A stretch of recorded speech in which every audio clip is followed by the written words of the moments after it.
Bismillahirrahmanirrahim. Assalamualaikum warahmatullahi wabarakatuh. Alhamdulillahirabbil alamin. Nahmaduhu wa nasta'inuhu wa nastaghfiruh wa na'udzu billahi min shururi anfusina wa sayyiati a'malina. May yahdihillahu fala mudilla lahu wa may yudlilhu fala hadiya lahu. Amma ba'd.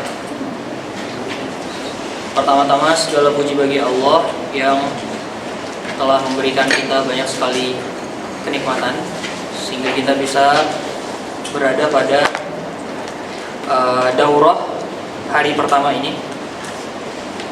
Salat dan salam tidak lupa kita kirimkan kepada tauladan kita Rasulullah Muhammad sallallahu alaihi wasallam.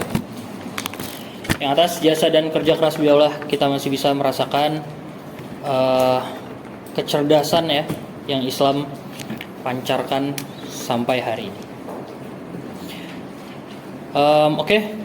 Untuk memulai daurah ini mari kita bersama-sama membaca Al-Fatihah. A'udzubillahi minasyaitonir rajim. Bismillahirrahmanirrahim.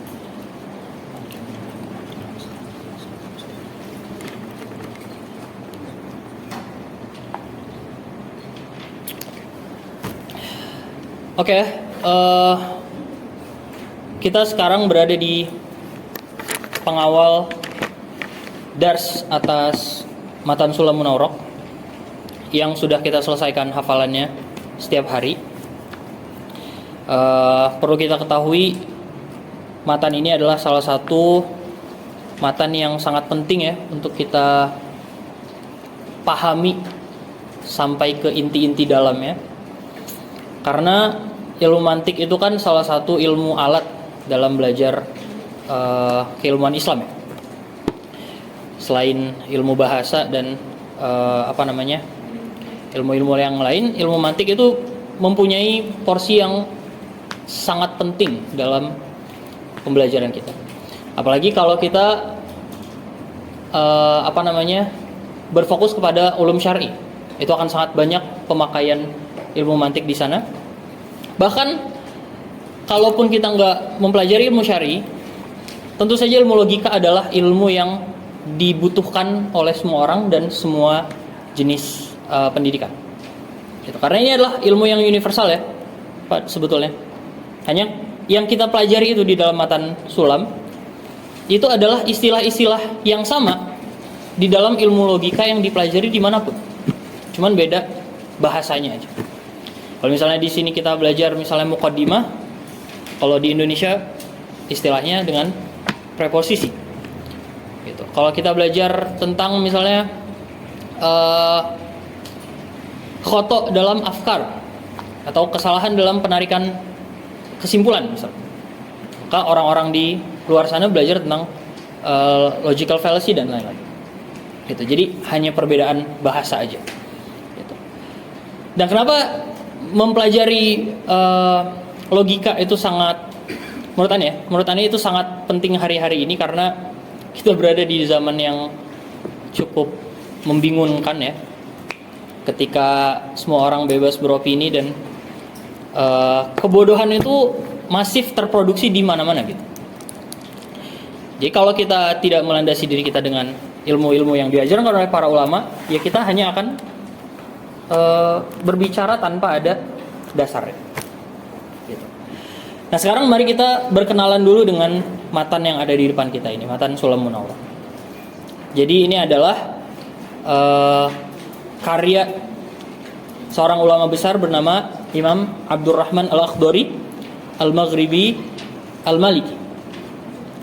Jadi beliau adalah orang Maghrib, orang Maroko, dan beliau bermazhab Maliki. Yang lahir pada tahun 918 atau di riwayat lain 920. Oke, 918 atau 920 Hijriah. Berarti kalau sekarang 1445. Berarti ada rentang sekitar 500 tahun antara kita dengan beliau. Jadi matan yang kita hafal ini adalah matan yang umurnya sekitar 500 tahun lalu. Beliau wafat pada tahun 983 Hijriah. Oke. Jadi beliau ini sezaman sama Imam Ibnu Hajar Al-Haytami. Kalau Ibnu Hajar Al-Haytami itu lahir pada 909. Kalau beliau 918, berarti sezaman dengan Ibnu Hajar Al-Haytami, Shahihul Fiqh. Nah, kita langsung masuk ke matannya. Jadi karena ini adalah pembahasan daurah tentang matan, sehingga ekspektasi kita harap agak diturunkan ya. Karena kalau kita pengen yang lebih tadkik, tentu saja kita dars terhadap syarahnya gitu. Kalau kita dars terhadap matan, maka kita akan membahas pentadkikan makna tiap lafaz di matan tersebut gitu. Beliau memulai bait sulam dengan bait pertama, yaitu alhamdulillahilladzi qad akhraja nataijal fikri li arbabil hijab. Oke, kita artiin dulu kata per kata ya. Alhamdu, segala puji, lillahi, milik Allah, alladzi, yang ya, qad, telah, akhraja, mengeluarkan.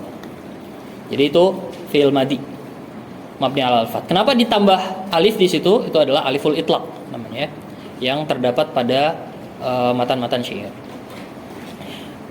Hanya untuk menyempurnakan ketukan arutnya. Alhamdulillahilladzi qad akhraja, segala puji bagi Allah yang telah mengeluarkan.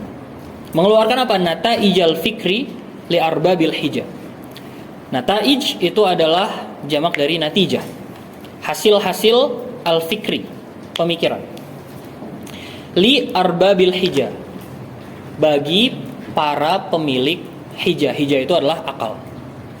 Arbab itu jamak dari rob ya, sahib. Berarti segala puji bagi Allah yang telah mengeluarkan hasil-hasil pemikiran bagi para pemilik akal. Para ulama memuji pembukaan matan ini karena ini adalah sesuatu yang mengagumkan, di mana ketika seorang alim itu membuka matan, biasanya mereka nggak sembarangan. Di sini beliau melakukan yang namanya bara'atul istihlal. Oke. Bara'atul istihlal. Bara'ah itu artinya mengagumkan, keren gitu. Istihlal itu artinya permulaan. Oke. Kalau kita ambil asal katanya kan hilal. Jadi istihlal adalah permulaan awal bulan gitu. Jadi permulaan itu disebut istihlal, atau maknanya berarti ibtida. Kenapa beliau dipuji menggunakan bara'atul istihlal? Karena bait pertama itu menggambarkan spoiler atas isinya. Oke. Maka bara'atul istihlal itu adalah ketika kita membuka sesuatu yang sudah menggambarkan bau-bau isinya ini akan kemana. Maka beliau membuka dengan alhamdulillahilladzi qad akhraja nataijal fikri al arbabil hijab. Segala puji bagi Allah yang telah mengeluarkan hasil-hasil pemikiran. Oke, berarti ini tentang akal, gitu, tentang logika. Li arbabil hijab, bagi para pemilik akal. Gitu. Jadi beliau nggak asal innalhamdulillah, nggak asal alhamdulillah rabbil alamin bla bla, tapi beliau memberikan bara'atul istihlal di sini.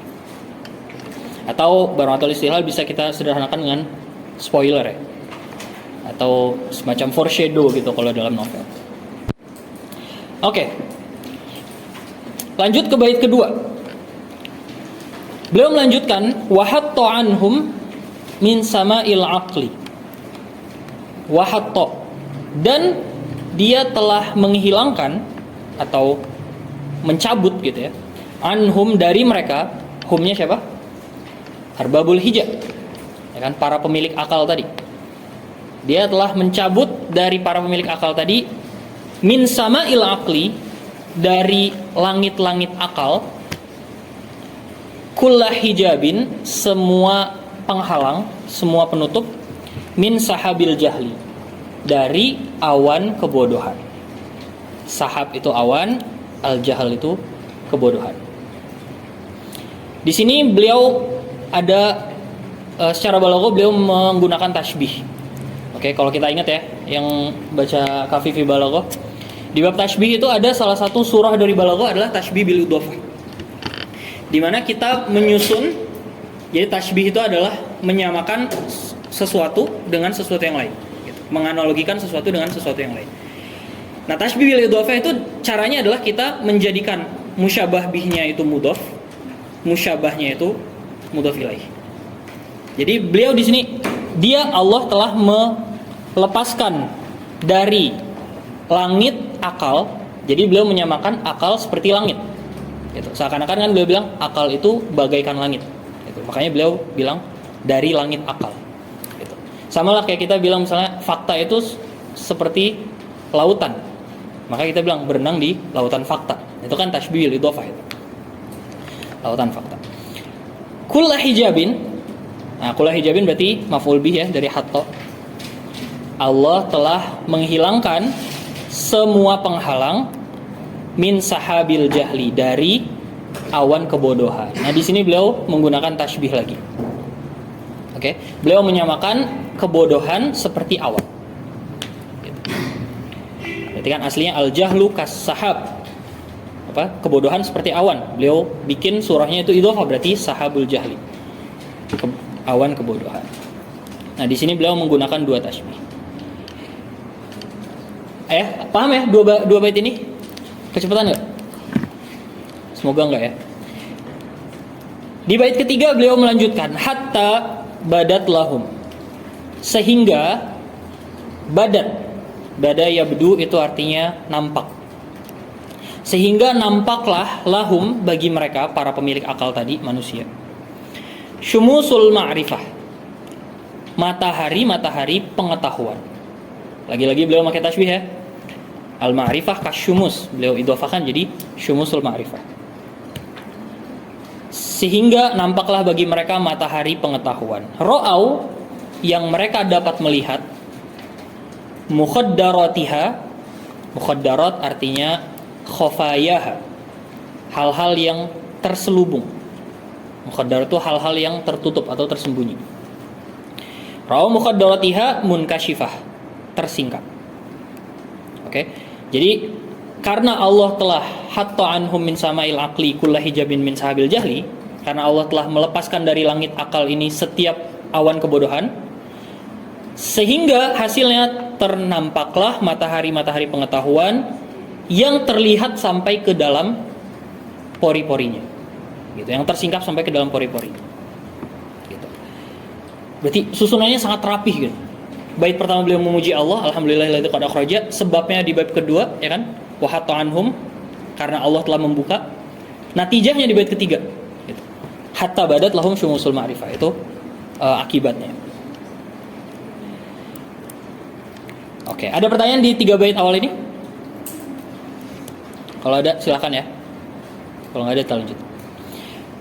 Selanjutnya beliau bilang, nahmaduhu jalla alal in'ami. Kita memuja dia, siapa hunya? Allah ya tentu saja. Jalla yang maha agung, alal in'ami, atas pemberian nikmatnya. Masdar dari an'ama yun'im. Bini'matil imani wal islami, dengan nikmat iman dan Islam. Oke. Seakan-akan beliau mengisyaratkan ya bahwa Allah itu membuka kepada kita afkar dan memberikan kepada kita akal itu supaya kita mendapatkan jalan menuju keimanan. Sehingga definisi pemakaian akal yang tepat atau kondisi pemakaian akal yang tepat adalah ketika dia berhasil mencapai keimanan. Sehingga kita nggak perlu kagum sama misalnya filsuf-filsuf barat atau orang-orang di luar para ulama muslimin yang mereka melabeli diri mereka filsuf. Sebenarnya kita nggak perlu merasa inferior gitu, karena pada faktanya mereka menemukan keimanan aja nggak mampu gitu.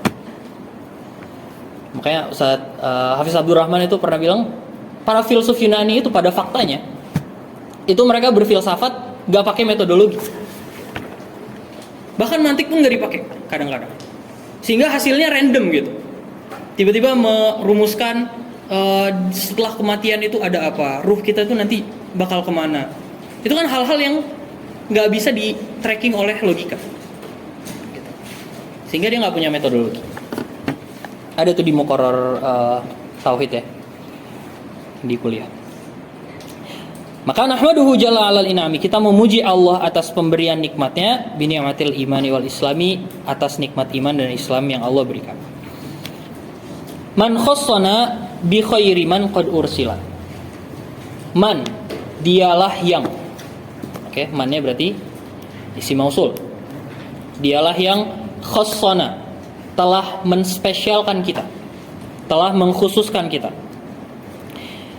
Bi khairi, dengan sebaik-baik,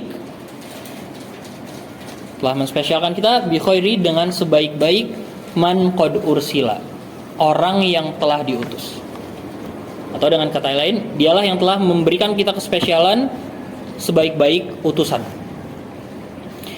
Wa khairi man hazal maqamatil ula, dan sebaik-baik orang yang menggapai maqamat tertinggi, Rasulullah sallallahu alaihi wasallam. Gitu. Muhammadin sayyidi kulli muqtafa. Dia adalah Muhammad, pemimpinnya semua orang terpilih. Muqtafa itu sinonim dari Mustafa. Okay. Al-Arabiyyi al-Hashimiyyi al-Mustafa. Muhammadin sayyidi kulli muqtafa, al-Arabiyyi al-Hashimiyyi al-Mustafa. Seorang Arab, seorang Bani Hashim, seorang yang terpilih. Para ulama mengatakan bahwa kasratu dzikril laqab yadullu ala syarafil musamma. Banyaknya penyebutan laqab atau gelar atau sifat dari seseorang itu menunjukkan atas tingginya kemuliaan orang tersebut. Kasratu dzikril laqab yadullu ala syarafil musamma. Maka beliau di sini Imam Akhdari menyebutkan Nabi Muhammad dengan Al-Hashimil Al-Arabil Hashimil Mustafa itu karena ta'zim beliau terhadap syarafnya Rasulullah sallallahu alaihi wasallam. Selanjutnya, shalla alaihi Allahu madamal hijab. Shalla, Allah bersolawat, atau Allah memberi rahmat gitu ya, memberi rasa sayangnya alaihi, kepada beliau. Shalla alaihi Allahu berarti fa'ilnya adalah Allah. Ini kita sambil nginget-nginget ya cara menyusun i'rab ketika ngelihat matanya.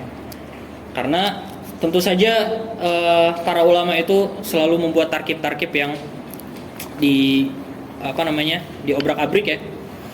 Hanya yang perlu kita ingat adalah jar majrur itu bukan omdah dari jumlah, oke? Bukan tiang dari jumlah. Selalu tuh untuk pedoman kita melihat matan, jumlah itu adalah ismiyah atau fi'liyah.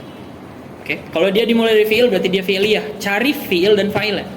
Kalau dia dimulai dari isim berarti cari mubtada khobarnya. Jar majrur, dzaraf mazruf itu semua adalah tambahannya. Yang mereka berdiri itu menempel pada predikat tertentu selalu. Oke. Jadi alaihi berarti jar majrur. Dalam pandangan kita ketika kita baca shalla alaihi lahu, jangan bingung alaihinya kita kebelakangin dulu. Berarti sallallahu alaihi. Baru alaihinya kita hubungkan kepada shalla. Karena jar majrur tidak mungkin berdiri kecuali di atas sebuah predikat, yaitu fi'il atau isim-isim mushtaq. Shalla alaihi Allahu madamal hijab. Madama selama. Al-hijah, hijah tadi apa? Liarbabil hijah akal. Oke. Allah senantiasa bersolawat pada beliau selama akal yakhudu min bahril ma'ani lujaja. Yakhudu artinya mengalir. Min bahril ma'ani, dari lautan makna-makna, lautan ilmu-ilmu, dengan lujaja, dengan berombak-ombak. Oke, berarti kalau kita mau hubungkan maknanya adalah semoga Allah senantiasa memberikan rahmatnya kepada Rasul Muhammad SAW selama akal kita masih mengaliri ilmu dengan berombak-ombak. Gitu. Jadi selama manusia ini masih berpikir, semoga Allah terus memberikan rahmatnya kepada Rasul Muhammad SAW. Tapi di sini ada iskal. Sebagian ulama mempertanyakan akhirnya kan, kalau gitu sholawat kepada Rasulullah itu hanya berjalan ketika akal manusia itu masih berjalan gitu. Nanti kalau manusia sudah nggak berpikir lagi, berarti sholawat Allah kepada Rasulullah itu terputus gitu kan. Maka jawabannya adalah idza ra'aita fit tasnifat rabtus sholati 'alan nabi bi syai'in akhar fa inna dzalika syai' mustamirrun abadan. Setiap kali kita melihat kalau ada sholawat kepada Rasulullah diikatkan kepada suatu tertentu, maka ketahuilah bahwa sesuatu tersebut selalu berlangsung selama-lamanya. Oke. Kalau tadi Imam Akhdari mengikatkan sholawat atas Nabi kepada mengalirnya akal manusia, maka berarti mengalirnya akal itu berlangsung selama-lamanya, baik di dunia maupun di akhirat. Gitu. Karena ketika kita di akhirat, ketika kita misalnya kita di dalam surga, kita selalu mendapat in'am dari Allah kan, mendapat nikmat dari Allah. Berarti semakin kita mendapat nikmat, maka semakin naik pula ma'rifat kita kepada Allah, maka semakin berjalan juga pengetahuan kita terhadap Allah, sehingga salawat ke atas Rasul tidak pernah terputus. Paham ya? Ini ulang, kalau salawat ke atas Rasul diikatkan pada suatu hal yang sedang berlangsung, ketahuilah bahwa hal tersebut mustamir abadan, selalu berlangsung selama-lamanya. Wa alihi wa sahbihi dzawil huda, juga kepada keluarga beliau, wa sahbihi, dan kepada para sahabat beliau, dzawi al-huda, para pemilik hidayah. Wa alihi wa sahbihi dzawil huda. Man syubbihu, yang disamakan atau dianalogikan, man syubbihu, mannya itu isim mausul ya, yang syubbihunya itu disamakan, bi anjumin, seperti gugusan-gugusan bintang, fil ihtida, dalam memberi petunjuk. Oke, karena al ulama kan nujum, para ulama itu seperti bintang-bintang gitu. Kalau kita jalan gelap gulita, gak ada yang bisa menunjuki kita kecuali kalam-kalam dari para ulama gitu. Nah, maka telah sempurnalah prolog beliau untuk memasuki ilmu mantik ini. Alhamdulillahilladzi qad akhraja, segala puji bagi Allah yang telah mengeluarkan nataijal fikri la arbabil hija, hasil-hasil pemikiran bagi para pemilik akal, wa hatta anhum min sama'il aqli kullu hijabin min sahabil jahli, ia telah membuka bagi langit dari langit akal kita semua penutup awan kebodohan kita. Hatta badat lahum syumusul ma'rifah ra'au mukhaddaratiha munkashifah, sehingga tersingkaplah matahari-matahari pengetahuan sampai ke mukhaddaratiha, sampai ke hal-hal yang terselubungnya juga tersingkap. Tapi sebelum itu ya, ini tambahan yang nggak ada di matan. Beliau menyebut di sini sama'il aqli, arbabil hija. Beliau menyebut akal. Apa definisi akal? Oke. Definisi akal itu memiliki ikhtilafat ya. Para ulama tentu saja banyak yang merumuskan definisi akal, yang mana itu adalah perbedaan ilmiah, bebas ya orang merumuskan dengan definisi masing-masing. Hanya yang paling kuat itu adalah dikutip juga oleh Syekh Ali Jumah ketika beliau mengatakan bahwa al-aqlu adalah kemampuan kita untuk menangkap suatu objek, oke, melalui alat panca indera kita, ihsas, lalu dicerna dengan mesinnya itu otak, dimag, dengan bahan bakar informasi, maklumat, udah gitu. Lalu lahirlah kesimpulan. Itu akal. Berarti ada apa? Pilarnya objek, panca indera, otak, informasi. Pada akhirnya kita tahu bahwa definisi ini lebih advance dari definisinya orang-orang di luar Islam. Para filsuf-filsuf sosialis mendefinisikan akal menghasilkan definisi yang cacat. Kenapa? Definisi mereka itu hampir mendekati definisi kita. Ketika mereka mengatakan akal adalah kemampuan untuk menangkap objek melalui panca indera dengan otak, udah 3 komposisi akal menurut orang-orang sosialis. Mereka nggak ketemu yang keempat, yaitu apa? Informasi. Kenapa bisa mereka nggak ketemu informasi? Mereka nggak ketemu syarat nomor 4 ini. Karena kalau mereka mengakui akal itu harus berjalan dengan adanya informasi, oke? maka mereka akan menemui pertanyaan mendasar, yaitu kalau gitu spesies pertama manusia pertama yang ada di bumi ini, ketika pertama kali melakukan eksperimen berpikir, oke, yang mana menggunakan akal tentu saja, maka siapa yang ngasih mereka informasi pertama kali? Oke, misalnya gini, ada api. Api ini untuk mendapat kesimpulan panas, itu kan objek masuk ke mata kita, diolah oleh otak kita. Langsung nggak kalau kita ngelihat api langsung kita bilang oh itu panas? Nggak mungkin kan? Pasti pas kecil kita pernah megang api, atau orang tua kita bilang jangan deket-deket api karena bakal panas. Oke? Atau kita punya paman yang suka nempelin rokoknya ke badan kita. Terlalu dark, nggak bercanda. Intinya selalu ada informasi yang mendahului bahwa api itu panas. Maka nggak mungkin terjadi kesimpulan berpikir kecuali ada informasi. Nah, orang-orang sosialis tadi yang mereka nggak percaya adanya Tuhan, mereka akan buntu di situ. Kalau gitu, dulu manusia pertama, oke, anggaplah manusia itu evolusi dari kera, tapi pertama kali kan pasti ada eksperimen berpikir. Siapa yang ngasih mereka informasi ya kira-kira atas segala sesuatu? Gitu. Mereka nggak punya jawaban itu. Mereka nggak punya jawaban siapa yang ngasih informasi kepada manusia pertama kali. Tapi Islam punya jawaban nggak? Wa'allama Adamal asma'a kullaha. Allah lah yang ngasih pertama kali informasi kepada Adam. Dari situ akhirnya proses berpikir bisa terjadi sampai zaman kita sekarang. Gitu. Nah, itulah tarif akal yang membuat Islam itu selalu superior ya di atas ide-ide lain. Jadi kalau mereka mengatakan Islam itu kadang nggak masuk akal, mohon maaf ya, definisi akal dulu aja benerin gitu. Karena mereka nggak akan bisa bilang kita nggak masuk akal kalau definisi akal mereka cacat. Oke. Ya itulah, itu bait 1 sampai 8 dari matan Sulam. Sejauh ini ada pertanyaan?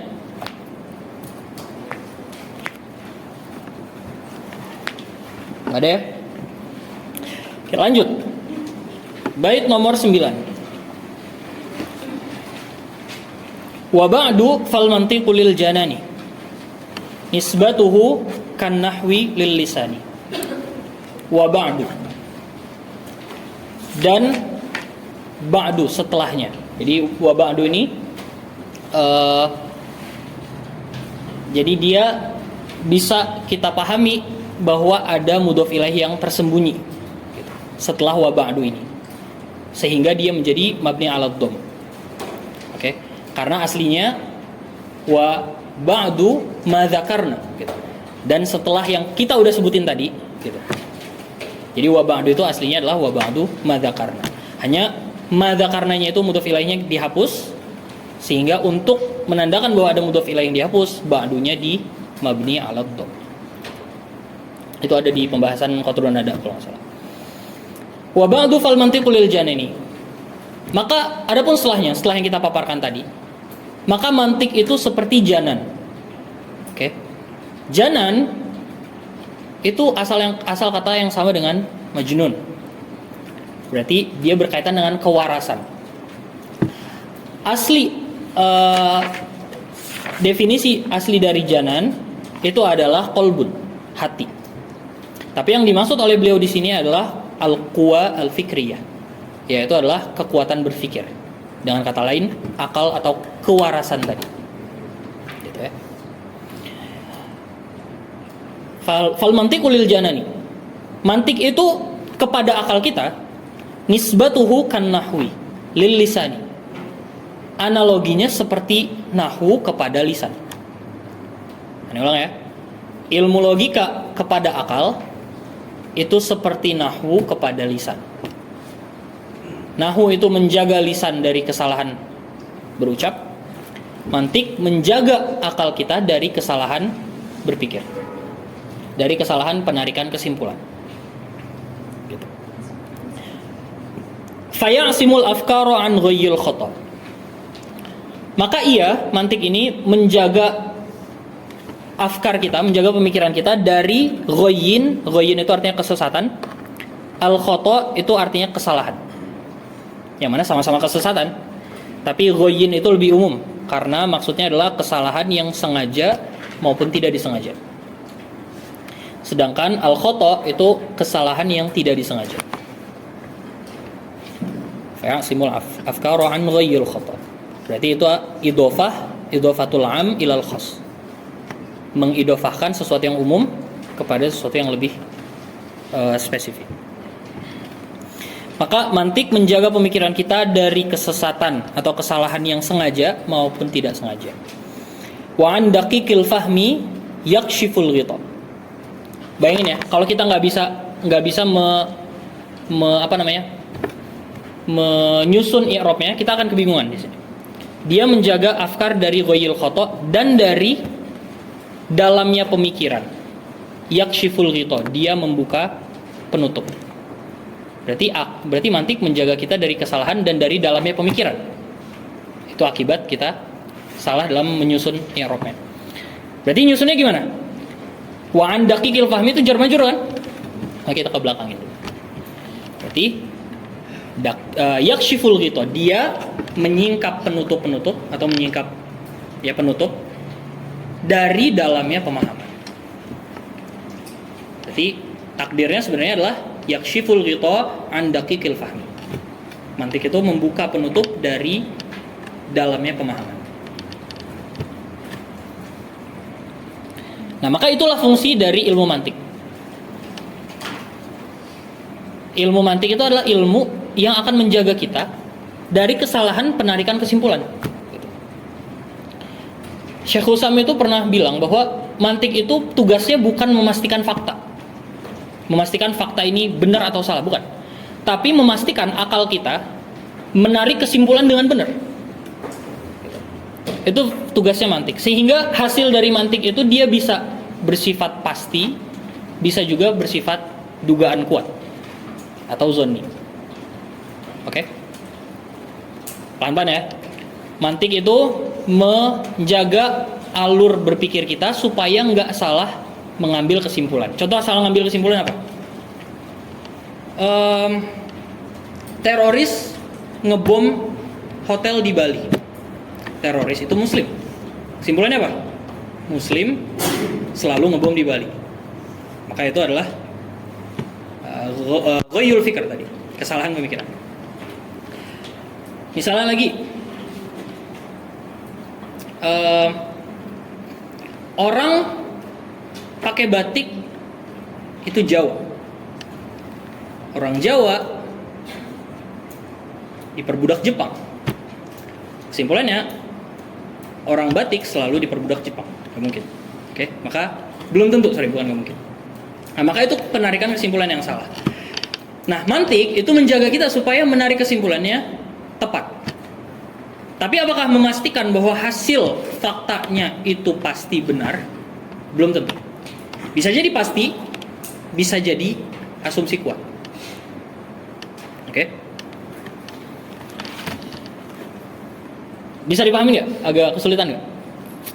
Jadi mantik itu yang diatur sama dia itu adalah cara berpikir kita supaya nggak ngaco, gitu. Supaya nggak asal menarik kesimpulan. Sedangkan faktanya, hasilnya itu nanti tergantung premis yang dibangun. Kalau premisnya itu qot'i, maka hasilnya akan qot'i. Oke, kalau premis yang dibangun itu zonni, maka hasilnya adalah zonni. Gitu, itu ma'ruf itu. Semua ulama mengatakan hal yang sama. Kayak misalnya gini, contoh ya. Misalnya di padang pasir, di gurun pasir ada jejak ban mobil. Ada jejak ban mobil. Pertanyaannya adalah, apakah habis ada mobil yang lewat? Apakah pasti habis ada mobil yang melewati gurun tersebut? Jawabannya iya apa enggak? Siapa yang bilang iya? Ada di gurun pasir, ada jejak kaki bekas mobil off-road. Bentuknya. Apakah pasti ada mobil yang habis lewat di situ? Siapa yang bilang iya? Hanya 3, 4, 5. Siapa yang bilang belum tentu? 1, 2, 3 ya. Jawabannya adalah belum tentu. Kalau kita ngelihat ada di padang pasir jejak kaki bekas roda off-road, belum tentu ada mobil off-road yang lewat di situ. Tapi bisa jadi itu adalah bekas yang dimanipulasi oleh manusia. Bisa aja dibikin sesuai dengan bentuk roda ketika off-road. Tapi pertanyaannya gini, ketika ada jejak kaki bekas off-road di tengah padang pasir, apakah pasti ada yang bikin jejak kaki? Pasti. Oke, maka di situ bagian itu qat'i, karena berkaitan tentang ada atau nggak ada yang bikin. Perkara bentuknya siapa yang bikin, orangnya sifatnya kayak gimana, karakternya apa, mobil, kereta atau yang lainnya, maka itu zonni. Itu belum tentu. Oke? Sama kayak misalnya kita ngelihat Tuhan. Ada ciptaan, ada alam semesta. Berarti sama kayak adanya jejak kaki tadi, jejak ban mobil tadi. Ada ciptaan, apakah yang menciptakan pasti Allah? Belum tentu, hanya dari premis itu belum tentu, oke? Asyhadu alla ilaha illallah, asyhadu anna Muhammadan rasulullah. Belum tentu.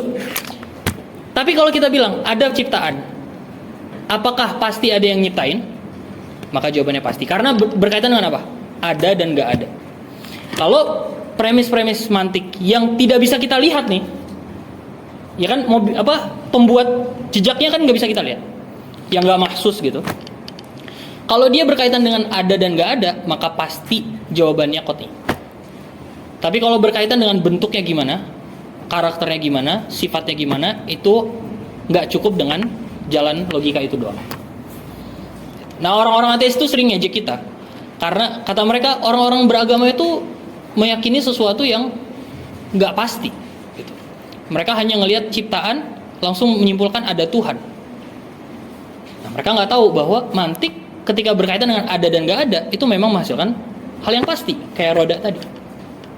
Tapi kalau memastikan bahwa penciptanya ini A, maka itu masih dugaan kuat. Harus dibuktikan dengan bukti-bukti yang lain. Gitu. Fatalnya mereka adalah karena nggak pasti ada ciptaan, tidak pasti bagi mereka, tidak pasti ada yang menciptakan, akhirnya kita nggak bisa memastikan nih apakah ada pencipta atau nggak ada pencipta. Selama nggak bisa dipastikan, oke, gue nggak mau beriman bahwa ada pencipta. Berarti kan dia udah berpihak sebetulnya. Dia udah berpihak bahwa tidak ada pencipta. Jadi tidak ada kenetralan kalau dalam posisi orang-orang nggak beriman ini. Gitu ya. Oke, kita tadi di fayasimul afkar an ghairil khata wa an daqiqil fahmi yakshiful ghita. Maka fungsi mantik adalah menjaga alur penarikan kesimpulan kita supaya tidak salah dalam berpikir. Kalau gitu apa definisi mantik? Setidaknya di sini Anda mengumpulkan ada dua definisi ya. Definisi yang pertama, definisi jumhur, yaitu adalah alatun qanuniyatun ay al-qawaid. Alatun qanuniyatun tanda kurung al-qawaid ta'simu mura'atuha adz-dzihna 'anil wuqu' fil khata'. Ada tempat ya? Ini dikte aja ya. Alatun qanuniyatun ta'simu mura'atuha adz-dzihna 'anil wuqu' fil khata'. Alat peraturan-peraturan atau kaidah-kaidah yang dengan memperhatikannya akan menjaga akal kita dari jatuh pada kesalahan berpikir. Alatun qanuniyatun ta'simu mura'atuha adz-dzihna 'anil wuqu' fil khata'. Oke. Yang mana tentu saja jadi kan kalimatnya gini. Kaidah-kaidah yang menjaga akal kita dari kesalahan berpikir. Yang menjaga itu tentu saja ya, kalau kita baca syuruhatnya tentu saja itu adalah bukan talazum hakiki. Gini maksudnya, bukan sebab musabab yang hakiki, bukan mantik yang menjaga akal kita dari kesalahan. Tentu saja Allah yang menjaga akal kita dari kesalahan. Itu adalah sebab musabab hakikinya tuh Allah gitu. Tapi sebab musabab adinya, maksudnya hukum sebab akibat yang biasanya terjadi, mantik itu menjaga akal kita dari kesalahan berpikir. Sama lah kayak kita misalnya bilang, apa yang bikin hujan? Yang bikin hujan adalah ketika air menguap ke awan lalu turun lagi, ya kan? Sirkulasi siklus hujan gitu. Ya itu kan secara sains, maka kita nyebut itu secara talazum adi. Maksudnya apa? Sebab akibat yang biasanya terjadi kayak gitu. Biasanya kalau ada air kena matahari menguap ke atas, dia akan jadi hujan. Walaupun secara hakiki kita tahu bahwa sebab akibat penyebabnya aslinya adalah Allah yang bikin ada hujan. Oke? Bisa dipahami ya? Sama kayak misalnya gini. Kertas kita tempelin ke api. Kita bilang, apa yang bikin kertas terbakar? Api. Jawaban api itu bukan jawaban hakiki keyakinan kita. Karena yang bikin kertas terbakar Allah yang mengizinkan api membakar kertas, gitu kan? Tapi kita nyebut api itu adalah talazum adi aja, sebab akibat secara kebiasaan. Biasanya api nempel kertas akan membakar. Biasanya. Kenapa kita bilang biasanya? Karena bisa jadi api nempel kertas tidak membakar, atau api nempel manusia tidak membakar seperti Nabi Ibrahim alaihissalam. Oke, itu definisi yang pertama. Alatun qanuniyatun ta'simu mura'atuha dhihna 'anil wuqu' fil khata'. Kaidah-kaidah yang menjaga akal kita dari kesalahan dalam berpikir. Ada satu lagi tarif dari Syekh Al-Attar bahwa mantik adalah ilmun yu'rafu bihi al-fikrus sahih minal fasid. Ilmun yu'rafu bihi al-fikrus sahih minal fasid. Ilmu yang dengannya kita mengetahui pemikiran yang benar dan yang rusak. Ilmu yang dengannya kita mengetahui penarikan kesimpulan yang benar dan yang salah. Ilmun yu'rafu bihi al-fikrus sahih minal fasid. Itu tarifnya Imam Al-Attar. Dan di sini kan ada perbedaan ya. Kalau pendapat yang pertama tadi menyebut qawaid, ya kan? Kaidah-kaidah atau alat berpikir tadi kan, alatun qanuniyatun. Kalau di sini beliau mengatakan ilmun. Maka Imam Malawi mengatakan bahwa perbedaan di sini hanya khilaf lafzi. Oke. Khilaf lafzi itu perbedaan istilah aja. Jangan kita berdebat panjang terhadap sesuatu yang khilaf lafzi. Oke.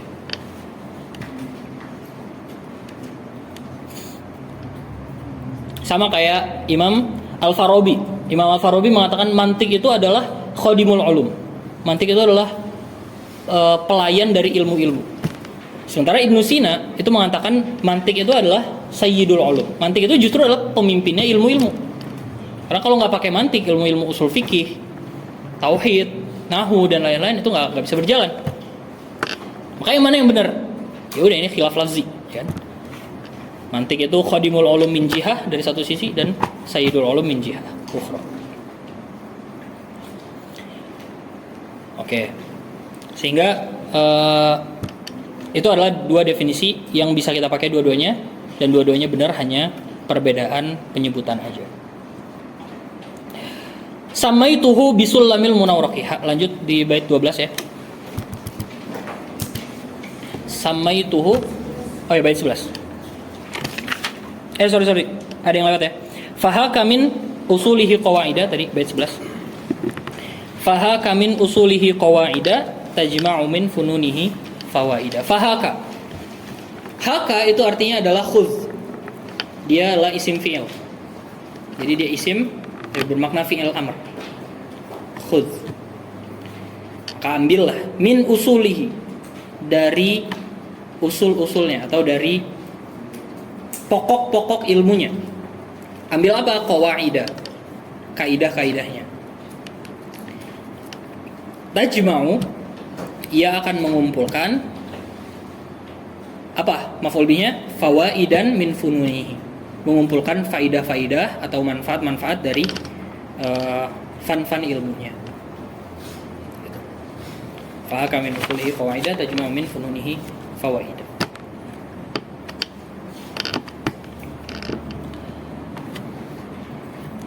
Oke, selanjutnya samaituhu bisullamil munawraqi yurqa bihi sama'u ilmil mantiqi. Saya sama itu, berarti saya siapa?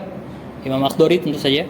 Saya menamai matan ini bisullamil munawraqi, dengan tangga yang munawraq itu artinya muzayyan, yang diperindah. tangga yang indah. Atau kalau naskahnya Imam Baijuri itu bisulamil muraunaki. Oke. Sama itu bisulamil munawraqi atau muraunaki, dua-duanya bisa. Yurqa bihi, yurqa itu artinya mengangkat, menaikkan. Bisa menaikkan dengannya, dengan ilmu ini, sama'u ilmil mantiki, langit-langit ilmu mantik. Jadi saya menamakannya dengan tangga yang indah, tangga yang berhias, karena dia bisa menaikkan pemahaman atas ilmu-ilmu mantik sampai ke langit-langitnya. Oke, wallaha arju. Wallaha berarti i'rab Allah sebagai apa? Lafaz Allah maf'ul bih, oke? Karena dia mansub, wallaha arju. Dan hanya pada Allah saya berharap. Tartib aslinya, urutan aslinya kan fi'il, fa'il, maf'ul ya. Berarti kalau ada yang didahulukan tidak seperti tartib aslinya, maka itu adalah disebut dengan uslub hasr atau teknik mengerucutkan. Uslub hasr atau uslub qasr bisa. Oke, sod ya, ha sodro. Gitu. Jadi kalau kita bilang wa arjullaha, saya berharap pada Allah. Tapi kalau kita bilang wallaha arju, berarti hanya pada Allah saya berharap. Sama kayak na'budullah, na'buduka sama iyyaka na'budu.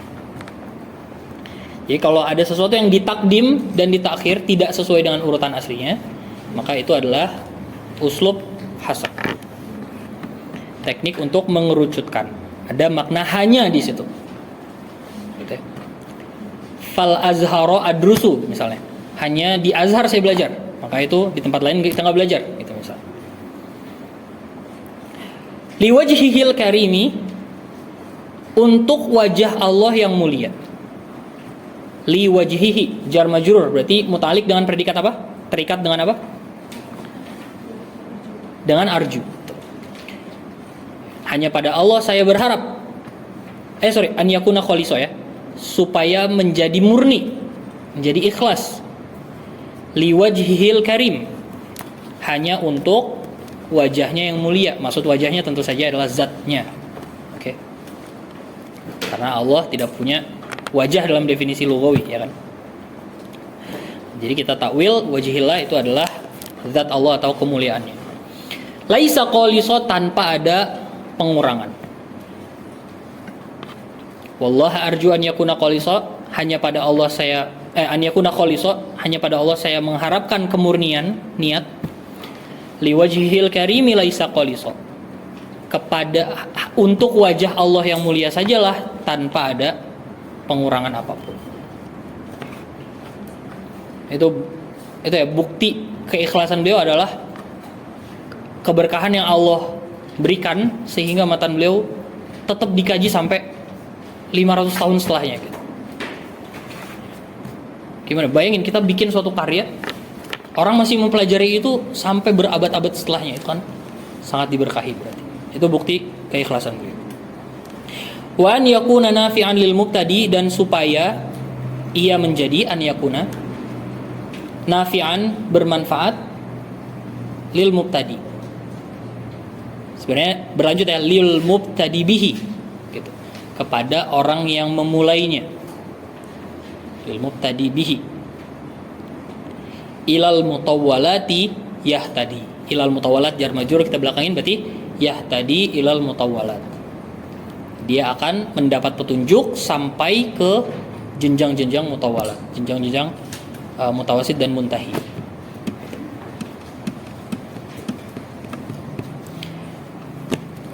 Oke. Ada pertanyaan di dalam bab muqaddimah yang beliau tuturkan di sini? Susah ya biasanya. Kalau yang kunas ini berarti panggilnya ke Wa yakuna nafi'an. arju ayyakuna khalisan. Wa ayyakuna itu berarti ini sulam munawwaraq. Sulam munawwaraq murni hanya untuk wajah Allah gitu kan. Lagi pertanyaan sebelum lanjut?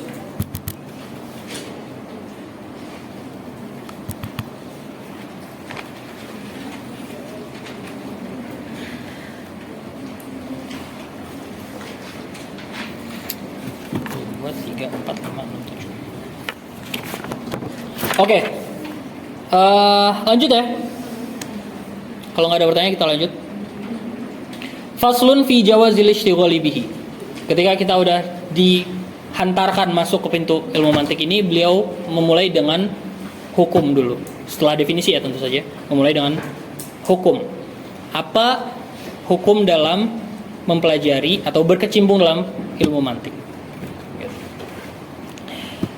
Faslun fi jawazil ishtighali bihi. Wal khulfu fi jawazil ishtighali. Wal khulfu fi jawazil ishtighali bihi ala thalathatin aqwali. Dan al khulfu terdapat khilaf.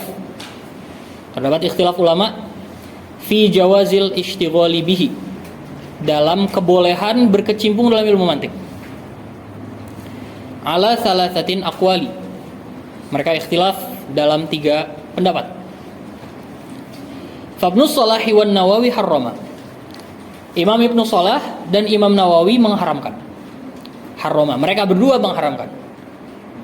Imam Ibnu Shalah alim kabir, mu'tabar banget, ya kan? Ahli hadis. Imam Nawawi siapa? Puncaknya mazhab Syafi'i. Indana Syaikhain kan? Di kita ada 2 imam, Nawawi, Rafi'i. Di antara semua ulama-ulama mu'tabar di Syafi'iyah, kalau mereka berbeda pendapat, maka yang mu'tamad adalah Nawawi dan Rafi'i. Kalau Imam Nawawi dan Rafi'i berbeda pendapat, maka yang mu'tamad adalah Imam Nawawi. Puncaknya puncak kan dalam mazhab Syafi'i. Nah, Imam Nawawi bilang harrama. Ibnu Shalah dan Imam Nawawi mengharamkan ilmu mantik. Kalau gitu mari kita tutup daurah kita di pertemuan ini, ya. Ini mengharamkan. Maka pasti ada iskal di sini. Oke.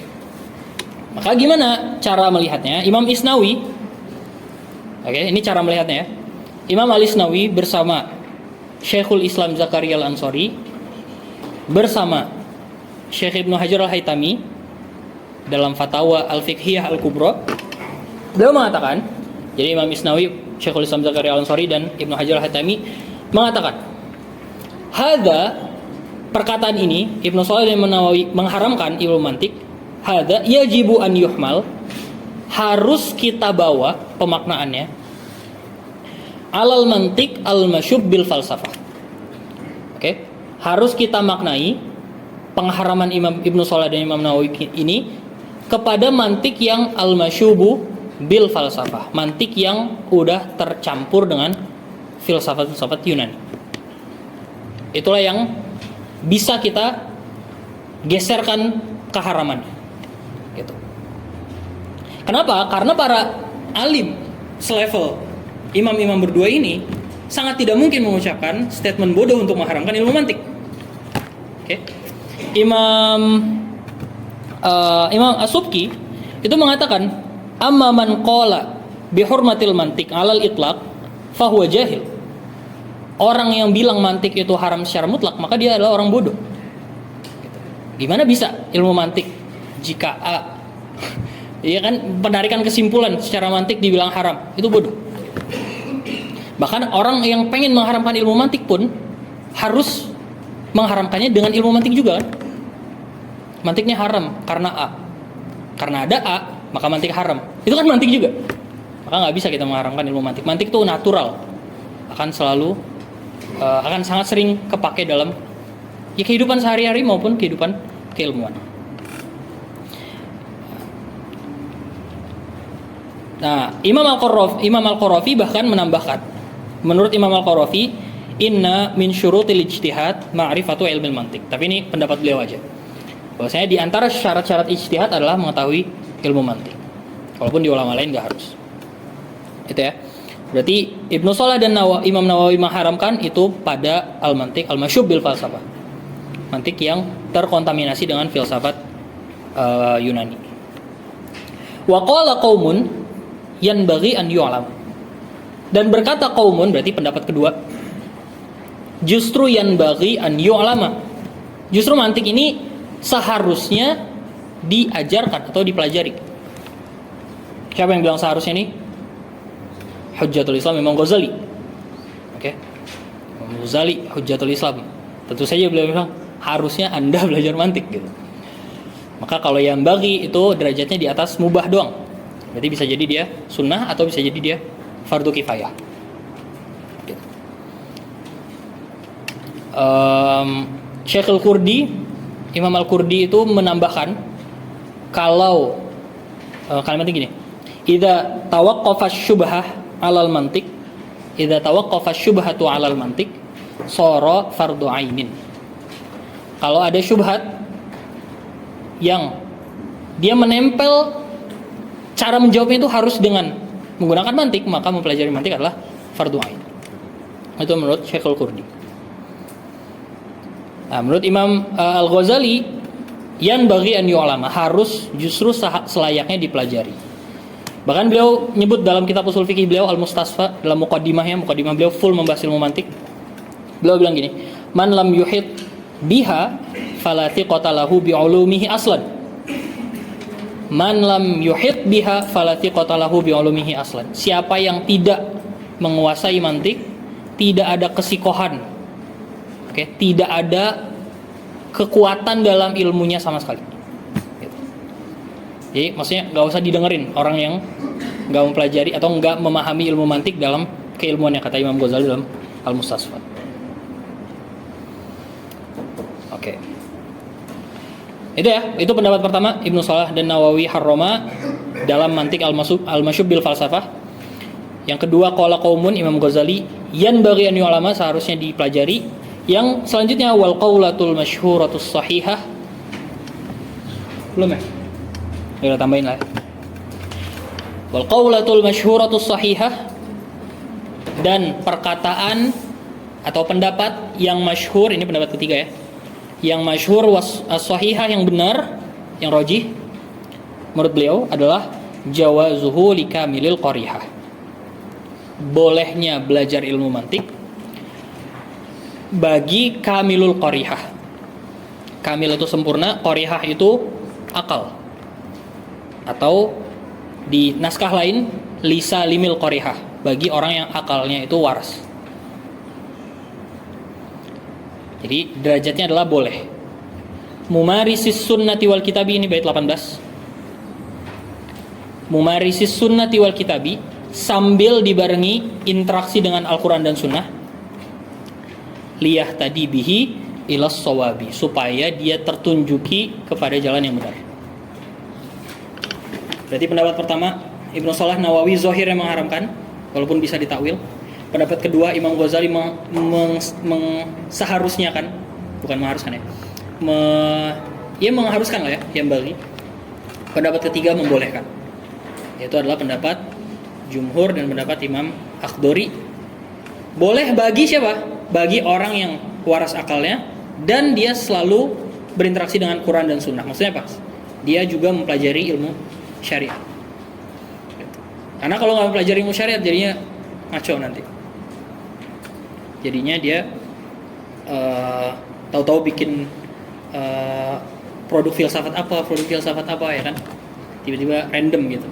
Jadi biar nggak random, biar nggak aneh pemikiran Anda, boleh sih belajar ilmu mantik tapi sambil belajar ilmu Islam.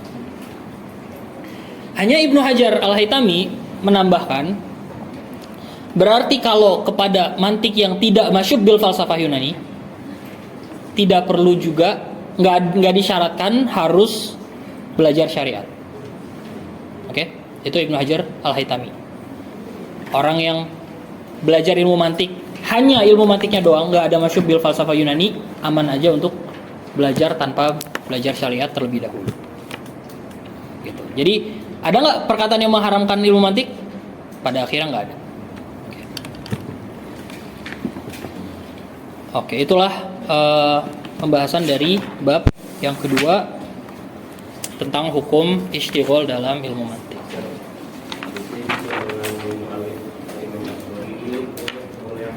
Yang ketiga, belum merajikan yang ketiga.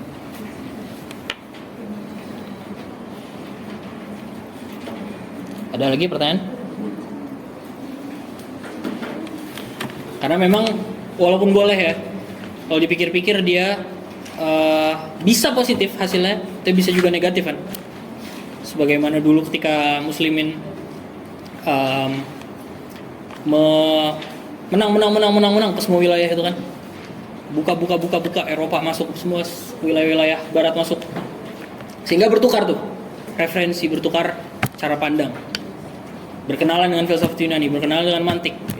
Sehingga itu menghasilkan efek yang buruk di mana terjadi syubhat-syubhat yang seharusnya tidak diperdebatkan. Terjadi hal-hal yang ditebak-tebak padahal dia bersifat dugaan aja.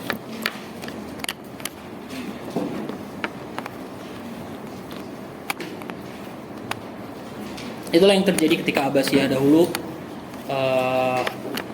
mengadopsi Mu'tazilah yang mana basisnya juga adalah mantik, ya kan? Ketika mereka akhirnya mengadopsi bahwa Al-Quran adalah makhluk sehingga menyiksa para ulama-ulama seperti Imam Ahmad yang mengatakan Al-Quran bukan makhluk dan lain-lain, itu semua adalah deretan akibat buruk dari terlalu merebaknya mantik yang dibarengi dengan filsafat-filsafat luar tadi. Tapi pada akhirnya kita nggak menutup diri ya. Kaum muslimin itu nggak pernah tertutup gitu. Justru dulu Abbasiyah itu sampai membuat Baitul Hikmah untuk menerjemahkan pusat untuk menerjemahkan karya-karya luar, karena kita santai aja gitu. Tapi juga kita atas kebenaran. Jadi ini masuk tinggal dibaca, tinggal dibantah gitu kan. Nggak ada rasa inferior. Kalau orang zaman sekarang kan kita itu banyak memblokade informasi karena kita takut iman kita goyah kan. Gue nggak mau baca ini, gue nggak mau melihat ini. Sebenarnya itu keputusan yang tepat di era sekarang ketika kita tidak cukup kuat untuk menghalau argumen-argumen luar, sehingga lebih baik ditutup. Tapi kalau zaman dahulu ketika level kecerdasan masyarakat tuh cukup tinggi, mereka santai-santai aja dengan pengetahuan dari luar. Itu ya, kita sudah berada di bait ke 18 tadi. Silakan kalau ada pertanyaan lagi.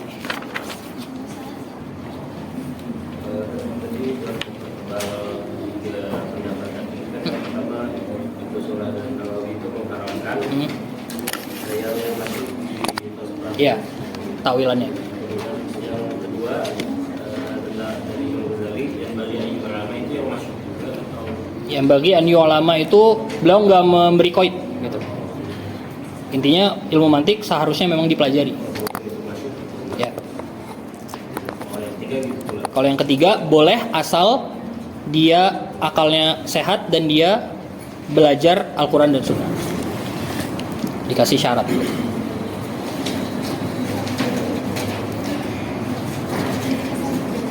Ya, itu dulu. Semua. Kalau dari sini ya, kalau dari hasil yang di sini, pada akhirnya tidak ada alim pada zaman dahulu yang mengharamkan ilmu mantik. Hanya yang jadi persoalan kan ketika mantik itu udah terkontaminasi sama filsafat Yunani tadi kan, itu yang jadi mahalul khilaf. Iya, buat yang masuk.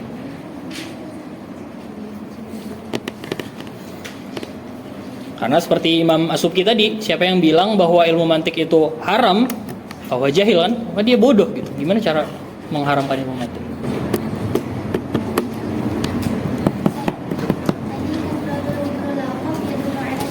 Syarafil musamma. Kathratu dzikril laqab yadullu ala syarafil musamma. Banyaknya menyebut laqab seseorang menunjukkan kemuliaan orang yang disebut tersebut. Barulah nanti pertemuan berikutnya kita akan membahas. Sebenarnya ilmu mantik itu simpel aja ya. Dia hanya membahas tentang dua hal. Pertama adalah tentang tasawur, yang kedua adalah tentang tasdik. Tasawur itu adalah tentang definisi, cara membuat definisi yang benar. Itu ilmu tasawur. Tasdik itu adalah tentang memberi nilai atau memberi hukum atas suatu tasawur. Udah dua ini kita kuasai, beres, kita akan terhindar dari kesalahan penarikan kesimpulan. Banyak kan orang tuh berdebat padahal belum menyepakati definisinya, atau bahkan nggak tahu sama definisinya gitu. Penting debat aja. Misalnya kita bilang perang itu salah, misalnya perang itu salah, langsung orang bilang perang itu nggak salah, langsung debat lagi bawahnya, di mana perang nggak salah? Lihat ada banyak korban, bla bla bla bla. Satu bilang salah dari landasan apa, satunya bilang salah dari landasan apa. Gitu. Salah secara ini kan undang-undangnya dunia internasional melarang perang. Satunya berarti landasannya undang-undang internasional misal. Satunya landasannya salahnya adalah moral pribadi dia sendiri. Satunya agama, satunya beda-beda. Gak disepakati dulu salahnya ini berdasarkan apa. Enggak ribut. Internet itu 90%-nya kayak gitu kan. Keributan-keributan yang terjadi akibat tidak memahami tasawur dan setelah ini pikir-pikir ya, kenapa Imam Makhdur itu mensyaratkan bahwa kita ketika belajar ilmu mantik itu harus tetap dibarengi dengan memarisi sunnati wal kitabi tadi, harus dengan mempelajari Al-Quran dan Sunnah. Karena kalau dipikir-pikir kita itu gampang ikut kepada sesuatu yang kita baca gitu. Apalagi kalau orangnya kholizihan, kosong gitu terhadap pegangan, itu pasti gampang banget terikut terhadap sesuatu yang baru. Itu mahasiswa misalnya sebagian tentu saja.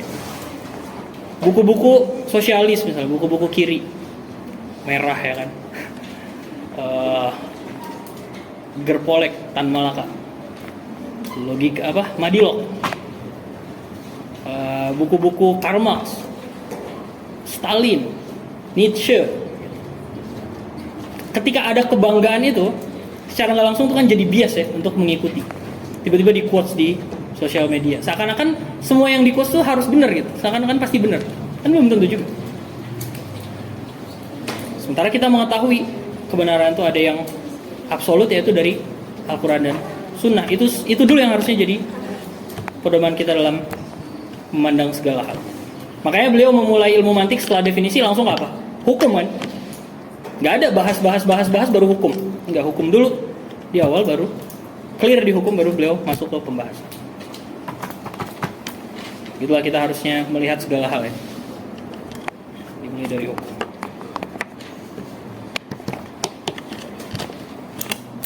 Udah nih, nggak ada lagi ya? Gimana? Cukup Pak Ci? Cukup ya? Baiklah, kalau tidak ada yang ditanyakan lagi, mari kita tutup dars kita dengan sama-sama membaca doa kafaratul majlis.